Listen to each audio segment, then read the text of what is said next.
अस्सलामु अलैकुम वरहमतुल्लाहि वबरकातुह। अल्हम्दुलिल्लाह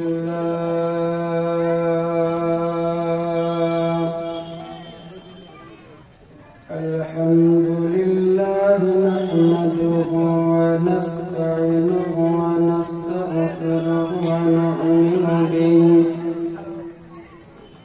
व नतवक्कलु अलैहि व नऊज़ु बिल्लाहि मिन शुरूरि अंफुसिना व मिन सय्यिआति अअमालिना मन यहदिहिल्लाहु फला मुदिल्ल लहु व मन युद्लिल्हु फला हादिय lahu नशहदु अन ला इलाहा इल्लल्लाह वहदहु ला शरीका लहु व नशहदु अन्ना मुहम्मदन अब्दुहु व रसूलुहु।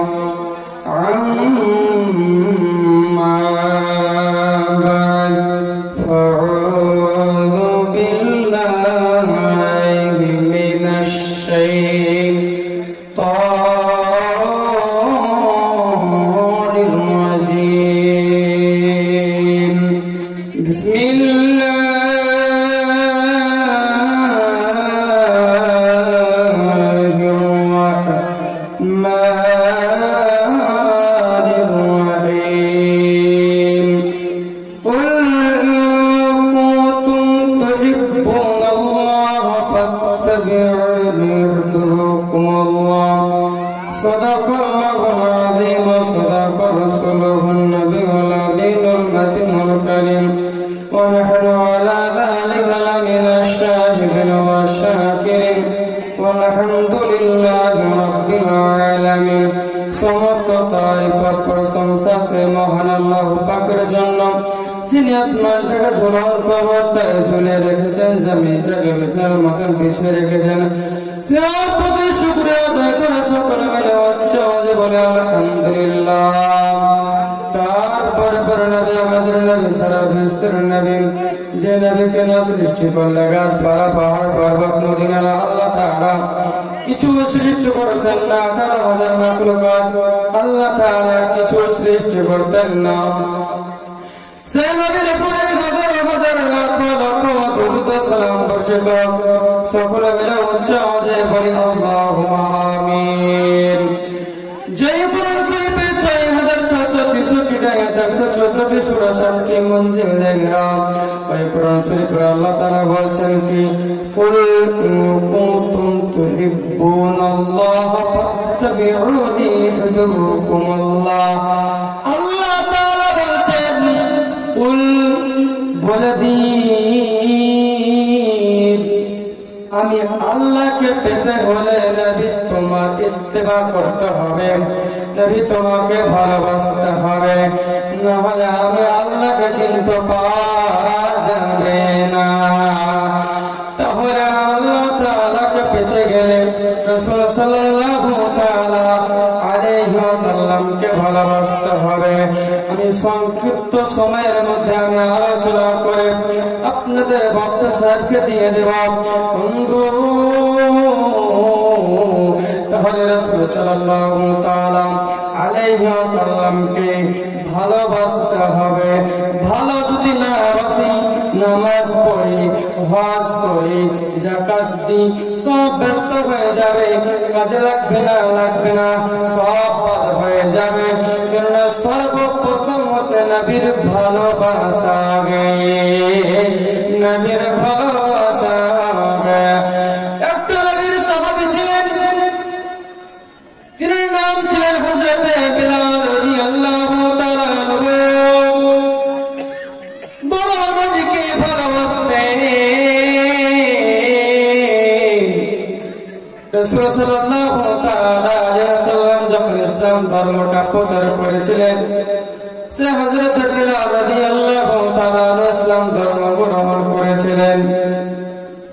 বড় লম্বা চওড়া ঘটনা আমি সংক্ষিপ্ত আপনাদের সম্মুখে বলে যাই। যখন বিলাল ইসলাম ধর্ম গ্রহণ করেছিলেন, কত ছিলেন, গোশত দিয়েছিলেন, কিন্তু নবীর কালেমা যেন ছেড়ে দেননি। বেলালকে যখন মারা হতো, বেলালকে বলতো, বেলাল রে কালেমা ছাড়, বেলাল কালেমা ছেড়ে দে, বেলাল কালেমা ছেড়ে দে। বেলাল শুধু বলতো, যত আমার বিমান, নবীর পথে আমি জীবন দিব, কিন্তু ঈমান আমি কিন্তু দেব না। যত আমার বিমান, জীবন দিব রে, কিন্তু আমি ঈমান দেব না, ঈমান দেব না। সে হযরত বেলাল রাদিয়াল্লাহু তাআলা রাসূল সাল্লাল্লাহু তাআলা আলাইহি ওয়াসাল্লামকে কত ভালোবাসতেন। দেখুন রাসূল সাল্লাল্লাহু তাআলা আলাইহি ওয়াসাল্লামের যখন ইন্তেকাল হয়ে গেলেন, নবীজি যখন দুনিয়া ছেড়ে বিদায় নিয়ে চলে গেলেন, হযরত বেলাল রাদিয়াল্লাহু তাআলা পাগল পড়া হয়ে গেলেন। সব সাহাবায়ে কেরাম পাগল পড়া হয়ে গেলেন। উমর ফারুক রাদিয়াল্লাহু তাআলা একটা লম্বা তলোয়ার নিয়ে দাঁড়িয়ে বলে, এ মদিনাবাসীরা, যে বলবে নবী দুনিয়া ছেড়ে বিদায় নিয়ে চলে গেছে, তার মাথাটাকে আমি আলাদা করে দেব, তার মাথাটাকে আমি আলাদা করে দেব। আবু বকর বলে, ওমর রে পাগলামো করিস না রে ওমর, সত্যি সত্যি নবী দুনিয়া ছেড়ে বিদায় নিয়ে চলে গেছে। নবীর বিরুদ্ধে যদি কোনো ব্যক্তি কেউ যদি উচ্চ কথা বলতো, সে ওমর কিন্তু সহ্য করতে পারতো না। উমর ফারুক রাদিয়াল্লাহু তাআলা ভেঙে পড়লেন। রাসূল সাল্লাল্লাহু তাআলা আলাইহি ওয়াসাল্লামের ইন্তেকাল হয়ে গেল। রাসূল সাল্লাল্লাহু তাআলা আলাইহি ওয়াসাল্লামের ইন্তেকাল হয়ে যাওয়ার পর বেলাল আর কিন্তু মদিনার মধ্যে আযান দেয় না, আর বেলাল আযান দেয় না মদিনার মধ্যে। বেলালকে সাহাবায়ে কেরামরা বলে, বেলাল রে বেলাল কেন আযান দাও না রে, বেলাল আযান দাও, আযান দাও। বেলাল আবু বকর কাছে গিয়ে বলে, আবু বকর রে তুমি কি আমাকে নবীর জন্য কিনেছিলা, আল্লাহকে খুশি করবার জন্য কিনেছিলে না, তুমি আমাকে তোমার জন্য কিনেছিলাম? আবু বকর বলে, বেলাল রে আমি আল্লাহ তাআলাকে খুশি করার জন্য, তোমাকে আমি আজাদ করে দেওয়ার জন্য তোমাকে আমি কিনেছিলাম রে বেলাল, তোমাকে আমি আজাদ করে দেওয়ার জন্য আমি কিনেছিলাম। বেলাল বলে, হুজুর আবু বকর তাহলে আমার বিদায় দাও, আমি আর মদিনার মধ্যে থাকবো না। বলে, বেলাল কেন থাকবো না, কি হয়েছে, কেন চলে যাবে রে বেলাল, কিসের জন্য চলে যাবা? হ্যাঁ বেলাল কেন চলে যাবা, কিসের জন্য চলে যাবা? বেলাল বলে, আমি আগে আযান দিতাম, নবী নামাজে আসতো, আমি এখন আযান দিলে কি নবী নামাজে আসবে? নবী নামাজে আসবে না। বেলালকে বলে, আবু বকর বেলাল রে তোমার কি বেতন কম হয়ে যাচ্ছে বলো, মাসিক বাইতুল মাল থেকে নয় তোমার কিছু বেতন বাড়িয়ে দেওয়া। বলো তোমার কিসের অভাব? বেলাল বলেছিলেন, আবু বকর আমার যে অভাব রে, সে অভাব তোমরা আমার কোনদিন পূরণ করে দিতে পারবো না, পারবো না। বলো বেলাল কিসের তোমার অভাব রে? বেলাল বলে, বলো। বেলাল বলেছিলেন, আবু বকর তোমরা কি আমার নবীর এনে দিতে পারবা? বলো তোমরা যদি নবীর এনে দিতে পারো তাহলে আমি বেলাল থাকবো। বেলাল কিন্তু হযরত আবু বকর রাদিয়াল্লাহু তাআলা ওর কাছ থেকে বিদায় নিয়ে চলে গেলেন সিরিয়া দামেস্কে। সিরিয়া দামেস্কে যাওয়ার পর রাসূল সাল্লাল্লাহু তাআলা আলাইহি ওয়াসাল্লাম কিন্তু বেলালের স্বপ্নের মধ্যে হাজির। বন্ধু আপনারা দেখুন কতজন কত ভালোবাসে, বন্ধু দুনিয়াতে এমন ভালোবাসা আছে, কত জনের ভালোবাসা আছে, কিন্তু দেখুন সে রাসূল সাল্লাল্লাহু তাআলা আলাইহি ওয়াসাল্লামকে কত ভালোবাসতো হযরত বেলাল, আর সে রাসূল কত ভালোবাসতো বেলালকে। দেখুন রাসূল সাল্লাল্লাহু তাআলা আলাইহি ওয়াসাল্লাম বেলালের স্বপ্নে গিয়ে বলে, বেলাল রে বেলাল কি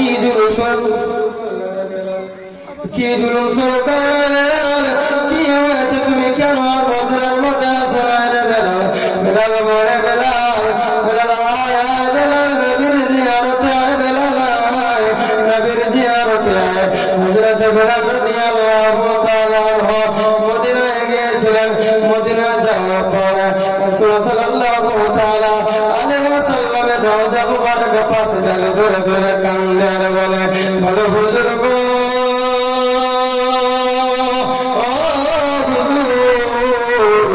আপনি নবী ডেকেছেন গোলাম এসে হাজির গোলাম এসে হাজির হুজুর আপনি ডেকেছিলেন আমি গোলাম এসে হাজির ওদের বাট বলে বেলাল রে আজান দাও আজান দাও আজান দাও বেলাল বলেছিল না না আমি আজান দেব না তোমরা কি নবীর নামাজ আনতে পারবা নবীকে যদি নামাজ আনতে পারো রে আমি বেলাল আজান দেব আমি বেলাল আজান দেব বলো তোমরা কে পারবো নবীর আজান দিতে নবীকে নিয়ে আসতে সাহাবে কেরামরা বলেছিল কি যে না না আমাদের কথা বেলাল আজান দেবে না আমাদের কথা বেলাল আজান দেবে না হাসান আর হোসেন আছে হাসান হোসেনকে নিয়ে আসো হাসান হোসেনকে নিয়ে আসা হয়েছিল হাসান হোসেনকে যখন নিয়ে আসা হলো হাসান হোসেন রেখে বলে বলে নানার মাজি নানার মাজি নানার যে কণ্ঠ দিয়ে শুনাইতো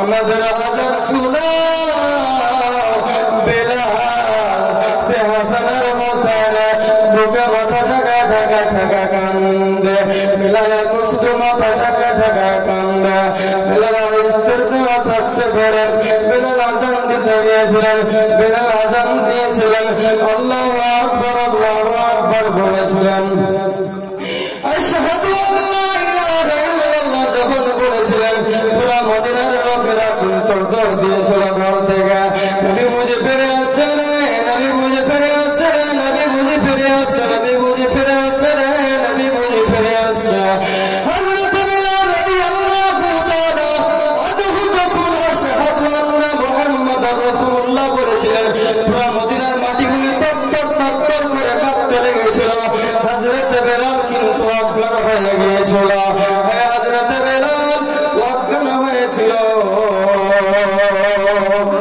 হযরত বেলাল রাদিয়াল্লাহু তাআলা আনহু সে মদিনা আযান দিয়েছিলেন আর একটা বাইতের সাথে আযান দিয়েছিলেন আর হযরত বেলাল আযান দেয়নি তো সে রাসূল সাল্লাল্লাহু তাআলা আলাইহি ওয়াসাল্লামকে কত ভালোবাসতেন তো যাই হোক আমি বক্তব্য করছি এখান থেকে আসসালামু আলাইকুম।